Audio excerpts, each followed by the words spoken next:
पिछले दिनों जो हमने देखा कुछ खिलाड़ी मेडल वापस कर रहे थे, कुछ प्रोटेस्ट दिखा दिल्ली में, तो उसको कैसे देखते हैं आप? गड़बड़ जब होती है जब खिलाड़ी पॉलिटिशियन हो जाता है।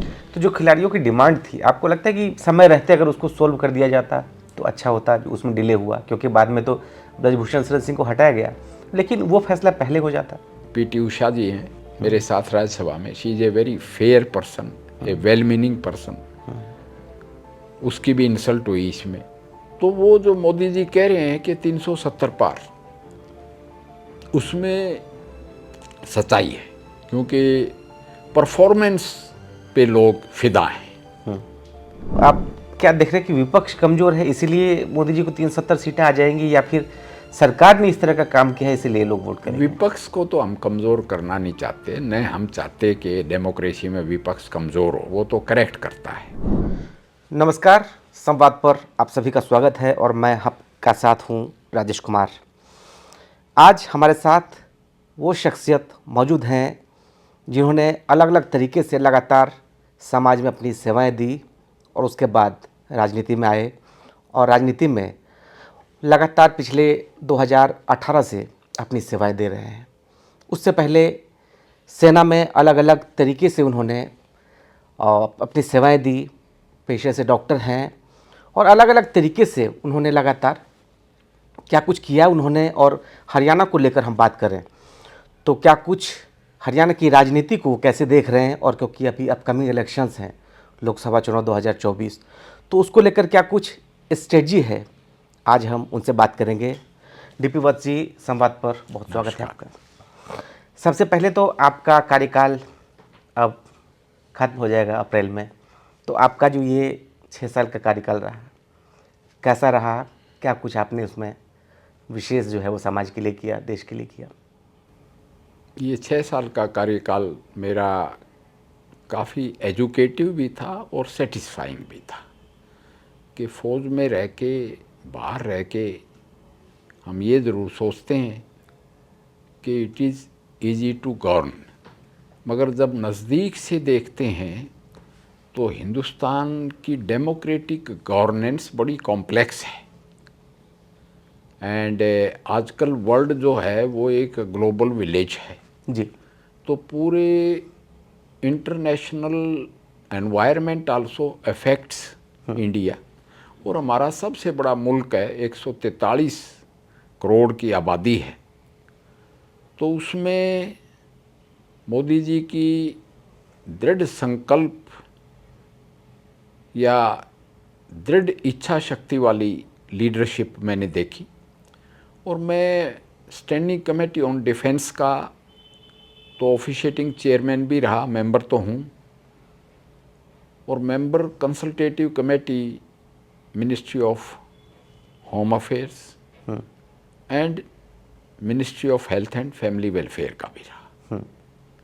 यानी ब्यूरोक्रेसी से वास्ता पड़ा। और फौज में तो मैं 40 साल, समझो 37 ईयर्स की तो सर्विस करके आया, और 6 साल ये, फिर भी इतनी बड़ी मिनिस्ट्री है, उसमें काफ़ी कुछ सीखा और अपने एक्सपीरियंसेस से लोगों को अवगत करा के जी। खासकर एक्स सर्विसमैन वेलफेयर, फौजियों का वेलफेयर के बारे में मेरा की रिजल्ट एरिया रहा। जी। जनरली राजनीति में वो लोग आते हैं जो अलग अलग पॉलिटिशियन, राजनीति की भूमिका होती है उनकी, लेकिन आपका क्योंकि एक समाज सेवक के तौर पर ऐसी भूमिका रही है, तो ऐसे में आप जब आए तो आपने क्या कुछ किया है बतौर राज्यसभा सांसद? मैं कहूँगा कि मेरे को आपने 2018 नहीं, 2018 में तो मैं बना सांसद। मैं 2014 में ही आ गया था बीजेपी में। जनरल वीके सिंह जो मेरे चीफ होते थे वो मुझे लाए बीजेपी में, और फौजी को हुक्म मानने की आदत होती है। फिर मैंने आके देखा कि मेरा जो की रिजल्ट एरियाज रहे, I was enjoying the interaction with intellectuals and students, क्योंकि मैं खुद मेडिकल एजुकेशनिस्ट रहा। एक तो मैंने खुद मेडिकल एजुकेशन में अस्पतालों को, जिस कॉलेज में मैं पढ़ा था, PGIMS रोहतक और महाराजा अग्रसेन मेडिकल कॉलेज अगरोहा, ये गवर्नमेंट एंड गवर्नमेंट एडिड हैं, इनको मेडिकल इक्विपमेंट दिया। जी। फिर मैंने ऑल ओवर हरियाणा जितनी यूनिवर्सिटीज़ थी लड़कियों के लिए बसेस दी, नॉट मिनी बसेस, 32 सीटर कम और 52 सीटर बसेस दी। जी। स्प्रेड आउट यूनिवर्सिटीज़ हैं। यूनिवर्सिटीज़ और कॉलेजेस में जिम दिए ताकि बच्चे स्वस्थ हों, क्योंकि हरियाणा एक खिलाड़ियों का, किसानों का और जवानों का प्रदेश है। तो उसमें हमारा मेडल टाली में बहुत बड़ा योगदान है देश की में। इंटरनेशनल एथलीट्स, रेसलर्स हैं, तो उनको मैंने सहूलियत देने के लिए जिम दिए। इसी तरह से पानी के tanker, multipurpose tanker all over, यानी पिंजौर से लेके नीचे पलवल तक और उधर डबवाली से लेके दिल्ली तक हमने दिए। खासकर Fatehabad district, Sirsa district, Hisar district और भिवानी डिस्ट्रिक्ट और दादरी डिस्ट्रिक्ट, जो राजस्थान के लगते हुए एरियाज़ हैं, उनमें डाणियाँ हैं और इनकी सख्त ज़रूरत है। जबकि नल तक जल तो गया हरियाणा में, मगर फिर भी इस टैंकर का इस्तेमाल करने के लिए, पौधों में पानी डालने के लिए, चिनाई में, शादियों में, सामूहिक कामों और सामाजिक कामों में इस्तेमाल होता रहा है। जी। इसी तरह से सामाजिक बुराइयां, यानी नशा पता पंजाब से लगते हुए इलाके में घर करने लगे है। तो मैंने एक एडीजीपी थे, हैं अभी भी, जादव साहब, उनसे मिलके, एजुकेशनिस्ट से मिलके नशों की रोकथाम के लिए कारगर कदम उठाए। और खाप पंचायतें भी, इनको लोग बदनाम ज़्यादा करते हैं, उनको समझ के उनका सुप्रीम कोर्ट में भी मैंने प्रतिनिधित्व किया ताकि उनको साथ लेके समाज को आगे बढ़ाया जा सके। उनके जो उपयोगी कॉन्सेप्ट्स हैं, जैसे cross marriage is better than in, मतलब इन ब्रीडिंग से क्रॉस ब्रीडिंग बेटर है, इसलिए हरियाणा की नस्ल ताकतवर नस्ल है। जी। और दिमागी तौर से भी एक्सेल किया है, सेना में भी एक्सेल किया है, खिलाड़ियों ने एक्सेल किया है। और एक व्हीट बास्केट भी है और चावल भी बहुत होता है, बासमती चावल तो है हरियाणा का। जी। तो उनमें पार्टिसिपेट करके उनको साथ लेके भी नेशन बिल्डिंग में और सोसाइटी बिल्डिंग में और सोसाइटी स्टेबलाइजेशन में मैंने काम किया। तो जाहिर तौर पर आपकी इस अचीवमेंट्स को आप एक तरीके से आपने एक नज़ीर साबित किया, एक तरीके से जो अपने अचीवमेंट्स हैं वो हमेशा याद रखे जाएंगे, उपलब्धियों को। दूसरा ये कि आपने खिलाड़ियों की बात की। जब भी हरियाणा में खिलाड़ियों का, जब भी देश में नाम लिया जाता है, पहलवानों का नाम लिया जाता है, तो हरियाणा का नाम जहन में आता है। लेकिन पिछले दिनों जो हमने देखा, कुछ खिलाड़ी मेडल वापस कर रहे थे, कुछ प्रोटेस्ट दिखा दिल्ली में, तो उसको कैसे देखते हैं आप? गड़बड़ जब होती है जब खिलाड़ी पॉलिटिशियन हो जाता है, और गड़बड़ जब होती है जब खापें भी पॉलिटिक्स में हिस्सा लेने लग जाती हैं। मेडल वापस कर रहे थे, उन्होंने प्रोटेस्ट किया, वो तो ठीक है, प्रोटेस्ट जताया, मगर उनका समझौता हुआ और बजरंग पूनिया को डेस्पाइट, बगैर ट्रायल के उनको भेजा गया एशियन गेम्स में। और वहाँ उनकी परफॉर्मेंस पूरेस्ट रही। यानी जो लड़का एक सिसाई गांव का था, उसने चैलेंज किया था उसको, वो फर्स्ट था ट्रायल में, उसका हिस्सा काट के इसको भेजा गया और ये वहाँ अपनी पीठ लगवा के आ गया। ये मैंने कहा कि वो पॉलिटिक्स आ गई खेल में। तो जो खिलाड़ियों की डिमांड थी, आपको लगता है कि समय रहते अगर उसको सोल्व कर दिया जाता तो अच्छा होता? उसमें डिले हुआ क्योंकि बाद में तो ब्रजभूषण शरण सिंह को हटाया गया, लेकिन वो फैसला पहले हो जाता। उसमें मैं ज़्यादा कमेंट नहीं करूँगा जी। क्योंकि अब तो ओलंपिक एसोसिएशन इन इटसेल्फ, उसमें भी पीटी उषा जी हैं मेरे साथ राज्यसभा में। She is a very fair person, A well meaning person. उसकी भी इंसल्ट हुई इसमें, योगेश्वर दत्त इज अगेन बड़ा फेयर खिलाड़ी है, वो भी है ओलंपिक एसोसिएशन में। और भी हैं खिलाड़ी, तो मैं ये कहूँगा I wish them all the best. जी, लेकिन ये होता है कि क्योंकि हमारे स्टेट से कोई सांसद हो वो हमारी बात रखे, तो खिलाड़ियों को एक उम्मीद रहती है उसमें।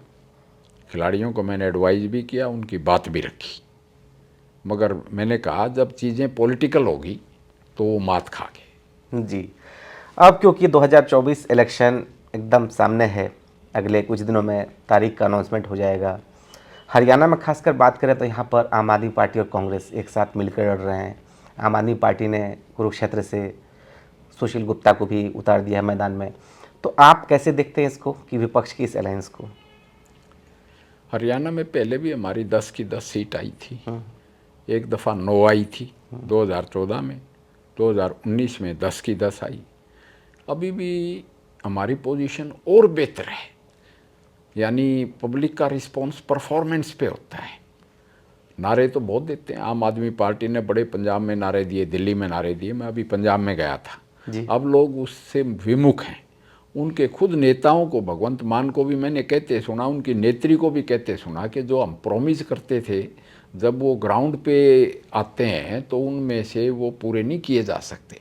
मगर बीजेपी ने, मोदी जी ने, अमित शाह जी ने जो प्रॉमिस किए वो पूरे किए, तो पब्लिक का विश्वास हो गया है। तो ये आम बात, मैं पूरे हिंदुस्तान में अभी ट्रैवल किया, तो वो जो मोदी जी कह रहे हैं कि 370 पार, उसमें सच्चाई है, क्योंकि परफॉर्मेंस पे लोग फिदा हैं। इसलिए 10 की 10 सीट आएंगी हमारी। तो आप क्या देख रहे हैं कि विपक्ष कमजोर है इसीलिए मोदी जी को 370 सीटें आ जाएंगी, या फिर सरकार ने इस तरह का काम किया है इसीलिए लोग वोट करेंगे? विपक्ष को तो हम कमज़ोर करना नहीं चाहते, न हम चाहते कि डेमोक्रेसी में विपक्ष कमज़ोर हो। वो तो करेक्ट करता है, जो ट्रेजरी पार्टी है, रूलिंग पार्टी। मगर उनकी इनहेरेंट कमियां हैं। सबसे बड़ी कमी है कि व्हाट दे से दे डोंट डू। हमने जो कहा वो करया, बाकी तो आप देख ही रहे हैं, हिमाचल में भाग रहे हैं। इसी तरह किसी भी स्टेट में, हरियाणा का भी वही हाल है, फैक्शनलिज्म है। हमारे जो है पार्टी डिसिप्लिन बड़ा स्ट्रॉन्ग है, और उसके पहले मोटिवेशन है काम की, मोटिवेशन है देश को आगे बढ़ाने की, मोटिवेशन है दुनिया की तीसरी इकोनॉमी की तरफ बढ़ने की, 11वीं से 5वीं आगे। मोटिवेशन है धारा 370 के बाद कश्मीर में प्रोग्रेस की, तरक्की की। मोटिवेशन है 3 तलाक को निरस्त करने की। मोटिवेशन है देश में 706 मेडिकल कॉलेज। मोटिवेशन है MBBS की सीट और PG की सीट 2014 के मुकाबले में डबल होगी। और मोटिवेशन है कि हमारे देश की कमी को पूरा तो करेंगे इन मेडिकल कॉलेज से। हमारी नर्सें, डॉक्टर्स, टेक्नीशियंस, बाहर भी उनकी बहुत बड़ी डिमांड है। और वसुधैव कुटुंबकम का जो नारा है मोदी जी का, उसमें हम राम का पैगाम लेके जाएंगे हर जगह, कि एक भाई ने बाप की आज्ञा से वनवास लिया, यातनाएं बर्दाश्त की, एक भाई उनके साथ गया, सीता माता साथ गई, और वापस आए तो भाई ने खड़ाऊं रख के राज किया, राज वापस दे दिया। जबकि आमतौर से राज के लिए बड़ी मार धाड़ होती रही है। औरंगजेब का एग्जाम्पल देखो, उन्होंने अपने तीनों भाइयों को मरवाया, 2 को तो जंग में ही मरवाया, एक को बाद में शराब पिला पिला के मुराद को ख़त्म किया, और बाप को कैद किया। तो गद्दी के लिए बड़ी मार धाड़ और रक्तपात होता रहा है। इसलिए राम का मैसेज संसार के लिए बहुत ज़रूरी है, और उस मैसेज को लेके जाएंगे हमारे डॉक्टर्स, हमारी नर्सिस, हमारे टेक्नोक्रेट्स जी। तो ये वसुधैव कुटुंबकम में हिंदुस्तान 143 करोड़ की आबादी का मुल्क है, तो हमारी बहुत बड़ी एसेट है Vishwakarma man power and trained technicals and medicals. जी। आज सर, आजकल राजनीति में विपक्ष छोड़ो मुहिम चल रहा है, तो इसमें आप उसको क्या देख रहे हैं कि क्यों लोग, कोई समाजवादी पार्टी छोड़ रहा है, कोई कांग्रेस छोड़ रहा है, सब छोड़ छोड़ के बीजेपी आ रहे हैं? तो क्या बीजेपी में लीडर क्राइसिस है, या फिर लोग उन पार्टियों में अपना पॉलिटिकल भविष्य नहीं देख रहे हैं? डूबते हुए जहाज से यात्री कूदते हैं, जी। तो उनका न तो कोई इंटरनेशनल एजेंडा, न नेशनल एजेंडा, न कोई अपने प्रदेश के लिए एजेंडा। तो वो सिकुड़ती हुई पार्टियां हैं, और पिछले 10 साल में जो लोगों ने देखा उसमें दे आर कन्विंस्ड कि आगे बढ़ते हुए मुल्क को एक दुनिया के सबसे बड़े नेता की कमांड में और आगे बढ़ाने के लिए विकसित भारत 47 तक उस एम को पूरा करने के लिए हमें साथ देना चाहिए भारतीय जनता पार्टी का और मोदी जी का। तो कहा जा रहा है कि 2047 तक देश डेवलप होगा, तो कैसे होगा, क्या विजन है? डेवलपमेंट आप देख रहे हैं कि एक तो लोगों तक पहुँचे, एक तो हम ई गवर्नेंस में आपने देखा कितने गैस के कनेक्शन, कितने फेक मदरसे, कितनी फेक बुढ़ापा पेंशन आउट होगी ई गवर्नेंस से, यानी कि क्लीन गवर्नेंस। दूसरी आप देख ही रहे हैं कि नेशनल हाईवेज़ का जाल पूरे देश में, हमारे देखते ही देखते ये सामने वाले ब्लॉक बन के तैयार हो गए, अकोमोडेशन प्रॉब्लम सॉल्व हुई एमपीज़ की।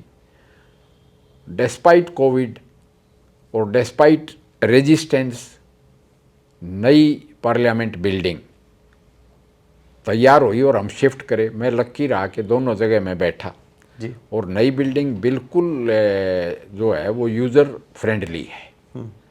तो इसी तरह टाइम बाउंड कंप्लीशन और before time completion of the projects, और चारों तरफ से जैसे मैंने कहा, चाहे मेडिकल एजुकेशन है, चाहे हॉस्पिटल्स हैं, चाहे रोड्स हैं, चाहे इलेक्ट्रिफिकेशन है, चाहे अनकन्वेंशनल एनर्जी है, चाहे आयुष्मान भारत है, चाहे जन औषधि योजना है, कि वो कहते हैं कि होंदी जाए नई उसारी बंद बंद दे भारी भारी, कि देश तरक्की के रास्ते पे अग्रसर है। जी।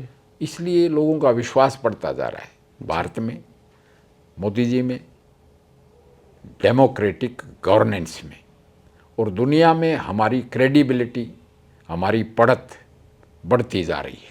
लेकिन हमने देखा सर कि चाइना के डोकलाम के बाद विवाद अब तक थमा नहीं, तो आप इसको क्या देखते हैं कि कहीं ना कहीं कुछ कमी है? देखो, एक तो उनके सिस्टम और हमारे सिस्टम में फ़र्क है। वो कम्युनिस्ट डिक्टेटरशिप है, साथ में कैपिटलिज्म भी है। बाकी चाहे डोकलाम का हो, चाहे अक्साई चीन का हो, चाहे पाकिस्तान का हो, चाहे कश्मीर का हो, ये तो नेहरू जी के बोए हुए बीज हैं जो अब दरख्त बन गए बड़े बड़े।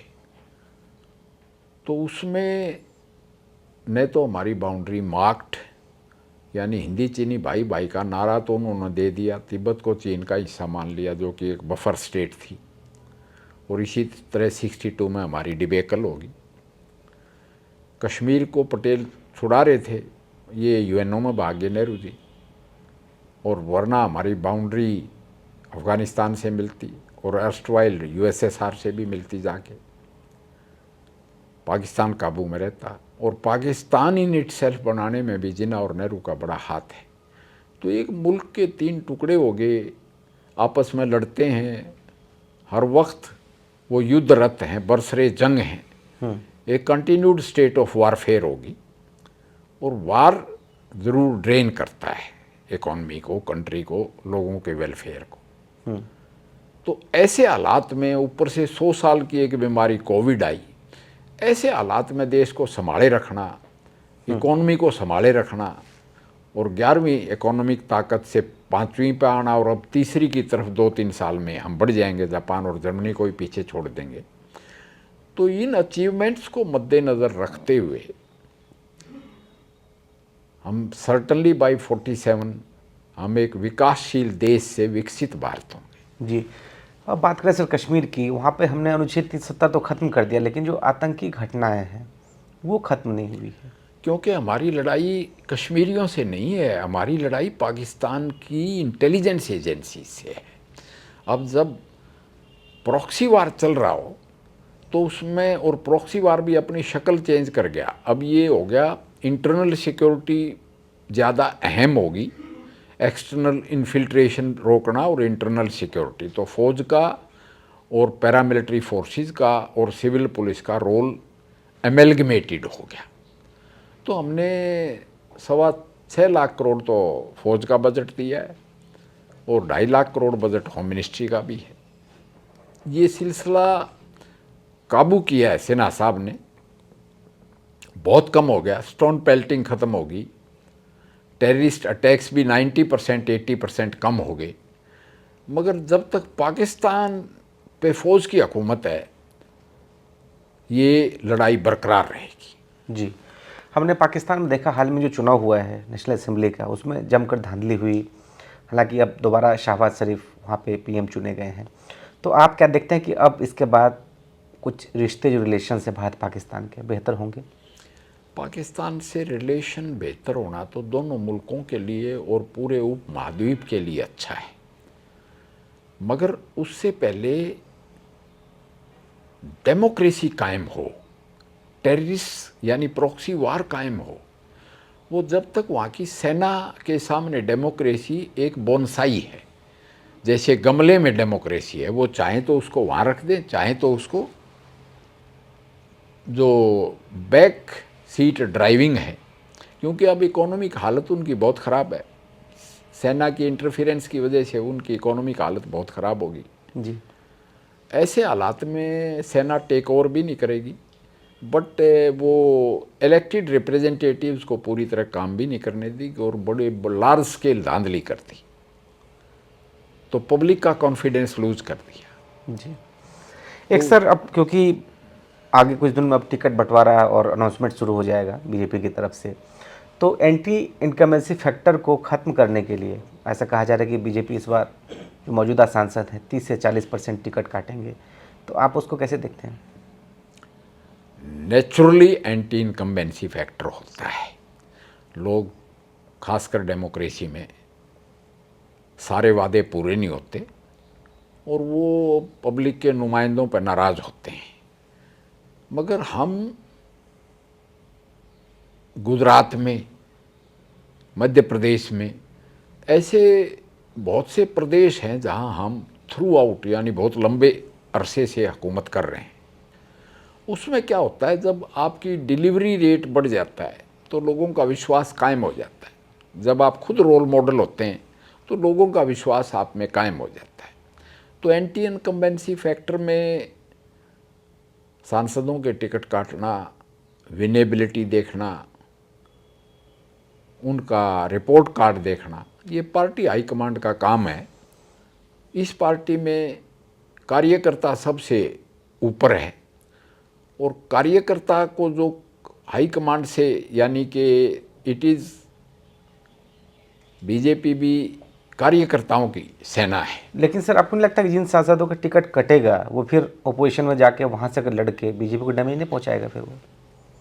नहीं, हमारे जो बीजेपी फिलॉसफी के लोग हैं वो तो इसको एक इस जिम्मेदारी की बजाय कुछ और जिम्मेदारी दे, यानी और बाकी काम की जिम्मेदारी है, वो अवार्ड नहीं दिया जाता, जिम्मेदारी दी जाती है। जैसे मैं रिटायर हो जाऊंगा, मगर वैसे तो डॉक्टर रिटायर होता ही नहीं, मगर कार्यकर्ता बीजेपी का रिटायर नहीं होता। वो पार्टी के लिए, देश के लिए, समाज के लिए काम करते रहते हैं। जी, आप आर्मी में डॉक्टर रहे हैं, हरियाणा लोकसभा के चेयरमैन रहे हैं, पब्लिक लोक सेवा आयोग, हरियाणा बिल्कुल। उसके बाद राज्यसभा सांसद। अब भविष्य में आपको किस तरह से देखेंगे, डीपी वर्क्स को लोग किस तरह से देखेंगे? मैं मेडिकल एजुकेशनिस्ट तो हूँ, तो जाके मेडिकल कॉलेज तो जिसका मैं एडवाइज़र रहा हूँ, उससे पहले ही मुझे इनवाइट आया है, मैं प्रोफेसर एमरेटस हुआ कि बतौर ऑनरेरी प्रोफेसर एंड एडवाइज़र काम करूँगा। वो एक बड़ा काम है, किसी मेडिकल कॉलेज को चलाना एक बड़ी रिस्पॉन्सिबिलिटी है जी। उसके बाद मैं यूनिवर्सिटीज़ में जाके, कॉलेजेस एंड यूनिवर्सिटीज़ में जाके स्टूडेंट्स को अधिकारों की बजाय अपनी जिम्मेदारियां, अपने फ़र्ज़, अपनी ड्यूटीज़ सोसाइटी के लिए, देश के लिए, देश की सुरक्षा के लिए, उनसे मैं उनको अवगत कराऊंगा, जी और नशे पतों की रोकथाम के लिए। जी। आज जिस तरह की राजनीति हो रही है, आप उसको कैसे देखते हैं? डेमोक्रेसी में आहिस्ता आहिस्ता राजनीति मैच्योर होगी, और उसमें मेन चीज़ यही है कि अब तो 10 साल में काफ़ी तेज़ गति से हम आगे बढ़े हैं, सुधारों की तरफ भी, एडमिनिस्ट्रेटिव रिफॉर्म्स भी हैं। उसका मेन कारण ये था कि ये जो पुराने घिसे पिटे कानून थे, 6 करोड़ की पेंडेंसी कोर्ट्स में, उनको भी हमने तब्दील कर दिया है, न्याय पर आधारित बना दिया। पैनल कोड की बजाय न्याय संहिता होगी। तो जब वो इफेक्टिव होगा, कारगर होगा, तो जल्दी फैसले होंगे, जल्दी सजाएं भी होंगी, जल्दी एक्विट भी होंगे लोग। जी तो justice delayed will not remain justice denied, जी it will be justice delivered. जी तो इसमें शाबाशी भी, और साथ में डेटरेंट एंड एग्जेम्पलरी पनिशमेंट भी बहुत ज़रूरी है, जी जो विदेश में हैं। जी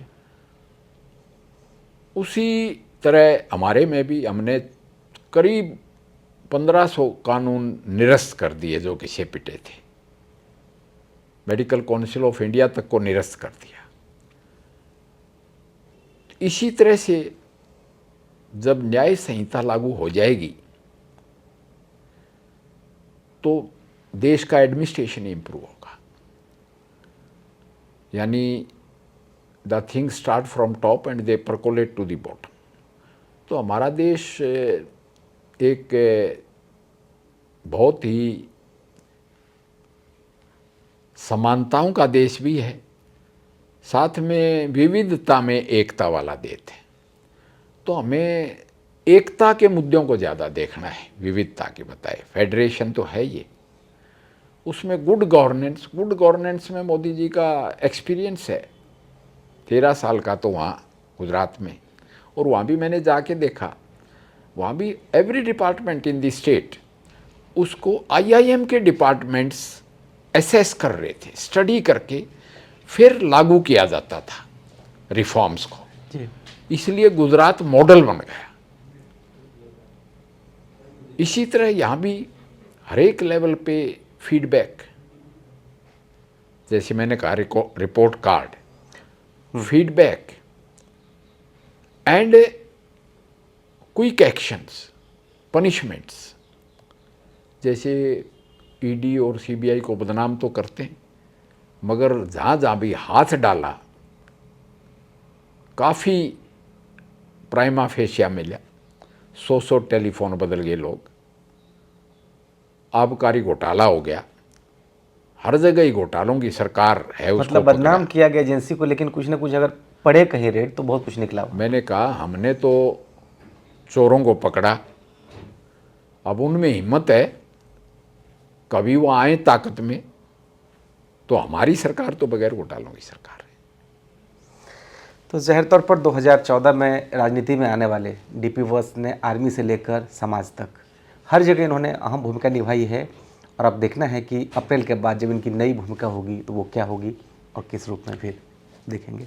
एक बात मैं ज़रूर कहूँगा जी 2013 में 14 में भी मोदी जी पूर्व सैनिकों की रेवाड़ी रैली से ही उन्होंने प्राइम मिनिस्ट्रियल कैंपेन शुरू की थी। वो स्टार प्रचारक थे, उस टाइम में गुजरात के मुख्यमंत्री थे। जी तो पूर्व सैनिकों का बहुत बड़ा रोल है ये मोदी सरकार को लाने में। नर्सरी। हाँ जी तो पूर्व सैनिकों के लिए 1 रैंक 1 पेंशन बहुत उन्होंने उपाय भी करे। तो पूर्व सैनिक, छात्र, सोसाइटी मेरा की रिजल्ट एरिया हो। जी, AP पॉडकास्ट को वक्त देने के लिए बहुत शुक्रिया सर आपका। वेलकम।